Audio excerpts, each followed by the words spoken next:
நாளை நடைபெறவிருக்கும் சுங்கை பாக்கப் சட்டமன்ற தொகுதியில் பதிவு பெற்ற 39,279 வாக்காளர்களும் எந்தவொரு அச்சமும் கவலையும் இன்றி தங்களது ஜனநாயக கடமையை நிறைவேற்றும்படி பினாங்கு மாநில போலீஸ் தலைவர் டத்தோ ஹம்சா அஹமட் கேட்டுக்கொண்டார்.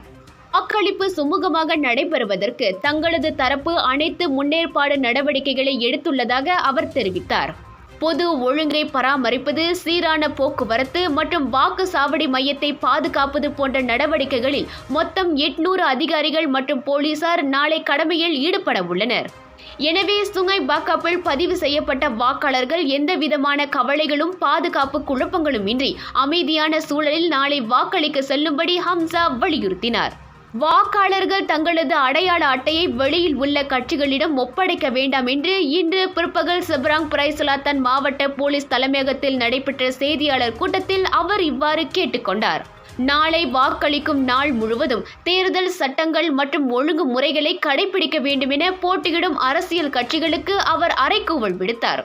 சுங்கை பாக்கப் இடைத்தேர்தலில் பக்கத்தான் ஹரப்பான் வேட்பாளர் டாக்டர் ஜோஹாரி அரிஃபினுக்கும் பரிகத்தான் நேஷனல் வேட்பாளர் அபிடின் இஸ்மாயிலுக்கும் நேரடி போட்டி ஏற்பட்டுள்ளது.